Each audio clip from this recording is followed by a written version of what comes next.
த Leo ஜீனோ Hunter episode 4. இது குமார் ஸ்டோரிஸால் உருவாக்கப்பட்டது. சென்னை பிராந்தியத்தின் 3வது உயர்நிலைப் பள்ளி. டிங் டிங் டிங். வளாகம் முழுவதும் பலத்த மணியோசை பரவியதால் வளாகத்தில் திடீரென கூச்சல் சத்தம் கேட்டது. ஒவ்வொரு கட்டிடமும் மாணவர்களால் நிரம்பி வழிந்தது. பள்ளி வாயிலை நோக்கி குழுக்களாக சிரித்தது கொண்டே மாணவர்கள் சென்றனர்.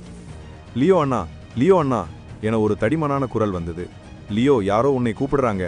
மாணவர்கள் கூட்டத்தின் நடுவில் ஒரு புத்தக பையை எடுத்துக்கொண்டு மாணவர்களுடன் நடந்து சென்றார் லியோ. அவன் வழக்கமான நீல நிற விளையாட்டு சீருடையை அணிந்திருந்தான். இந்த நேரத்தில் அவன் தயங்கி தன் தலையை திருப்பிக் கொண்டார். அவரை அழைத்தவர் சுமார் 190 சென்டிமீட்டர் உயரமுள்ள புலி போன்ற தோள்களும் கரடி போன்ற இடுப்பையும் கொண்ட ஒரு பையன்.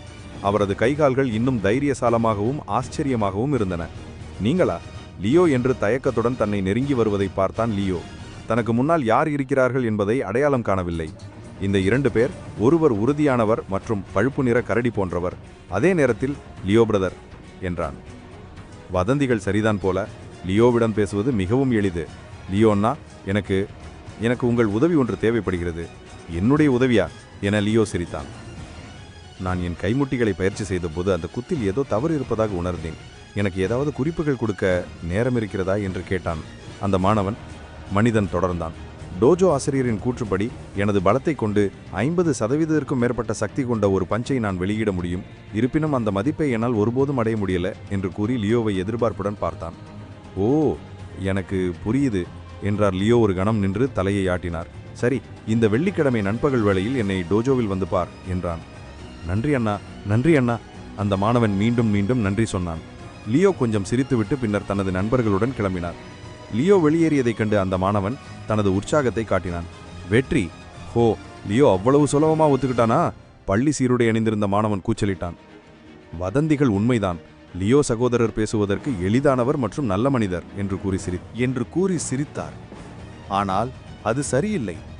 எங்கள் 3வது உயர்நிலைப் பள்ளியில் 5000 மாணவர்களில் 3 பேர் மட்டுமே தற்காப்பு கலைகளின் உயர்நிலை மாணவர் என்ற பட்டத்தை அடைய முடிகிறது. அந்த 3 மாணவர்களில் மற்ற 2 ஜாங் மற்றும் லியூ. ஆனால் அவர்கள் மிகவும் பெருமைப்படுகிறார்கள். மேலும் எங்களுக்கு வழிகாட்ட தங்கள் நேரத்தை பயன்படுத்த தயாராக இல்லை. பள்ளி சீருடை அணிந்த சிறுவன் சந்தேகத்துடன் சொன்னான். ஆனால் லியோ தம்பி இப்படிப்பட்டவனா? 3வது என்பது உயர்நிலை பள்ளியின் எண்ணிக்கை மட்டுமே, அவற்றின் தரவரிசை அல்லது வேறு எந்த வகையிலும் அல்ல. இந்த நேரத்தில் உலகம் முழுவதும் ஒவ்வொரு நாட்டின் பிராந்தியத்திலும் கிட்டத்தட்ட ஒவ்வொரு உயர்நிலை பள்ளி மாணவரும் அடிப்படை கல்வியை பெறுகிறார்களே, அவருள் ஒவ்வொரு மனிதனுள்ளும் தூங்கிக் கொண்டிருக்கும் சக்தியை வெளிக்கொணர ஒரு தற்காப்பு கலை டோஜோவில் இணைகிறார்கள். சென்னை பிராந்தியத்தின் 3வது உயர்நிலை பள்ளி 3 தரங்களாகவும் சுமார் 5000 உயர்நிலை பள்ளி மாணவர்களையும் கொண்டுள்ளது. பெரும்பாலும் அனைவரும் டோஜோவில் தொடக்க நிலையாளர்களே. மிக சிறிய எண்ணிக்கையிலானவர்கள் மட்டுமே இடைநிலை உறுப்பினர்கள் என்றும், மேலும் 3 பேர் மட்டுமே பைலட் உறுப்பினர் என்ற பட்டத்தை அடைய முடியும். பார்த்தாயா, லியோ சகோதரர் மற்ற 2 வேறுபட்டவர், அந்த மாணவன் கூறினான். ஜாங் மற்றும் லியூ, அவர்களின் குடும்பங்கள் எல்லாம் பணக்காரர்களால் நிறைந்தவை. அவர்கள் சிறு வயதிலிருந்தே அவர்களை வளர்ப்பதற்கும் பயிற்சி அளிப்பதற்கும் அவர்களின் குடும்பங்கள் ஏராளமான பணத்தை செலவிட்டன. அதனால்தான் இப்போது அவர்கள் மிகவும் வலிமையாக இருக்கிறார்கள். இருந்தபோதிலும் லியோ அவர்களிடமிருந்து முற்றிலும் வேறுபட்டவர். பள்ளி சீருடை அணிந்திருந்த சிறுவன் சம்மதத்துடன் தலையசைத்தான். லியோ சகோதரனின் பின்னணி ஏழ்மையானது என்றும் கேள்விப்பட்டேன். அவன் குறைந்த வாடகை வீட்டில்தான் வசிக்கிறான். ஆமாம், லியோ சகோதரர் இன்று இருக்கும் நிலைக்கு வருவதற்கு அவர் கசப்பான பயிற்சியிலிருந்து முற்றிலும் விடுவிக்கப்பட்டிருந்தார். பயிற்சிக்காக அவர் தனது கைமுட்டிகளையும் கால்களையும் நம்பியிருந்தார். ஜாங் மற்றும் லியூவிலிருந்து முற்றிலும் மாறுபட்டவர். அந்த மாணவன் தன் முஷ்டியை இறுக்கி மூச்சை இழுத்தான். என் இலக்கு லியோ சகோதரனே.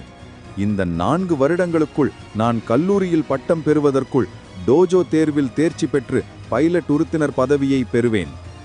இந்த நேரத்தில் அவர்கள் பேசிக்கொண்டிருக்கும் லியோ சகோதரர் விளையாட்டு சீருடை அணிந்த மற்றொரு சிறுவனுடன் 3வது வாயிலை நோக்கி செல்லும் மக்களின் ஓட்டத்தை பின்பற்றி வருகிறார். லியோ, யாரது உம்மிடம் டிப்ஸ் கேட்டுக் கொண்டிருந்தது?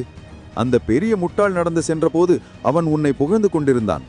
நீங்கள் எவ்வளவு சிறந்த மனிதர், உங்களுடன் பேசுவது எவ்வளவு எளிது என்பதை பாராட்டுகிறேன்.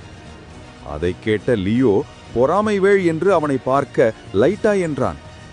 உன்மேல பொறாமையா? அவன் மூக்கை தொட்டு சிரித்தான். அந்த முட்டாளுக்கு உன் உண்மையான பக்கம் கூட தெரியாது என்று பெருமூச்சு விட்டேன். ஆனால் எனக்கு தெளிவாக நினைவிருக்கிறது.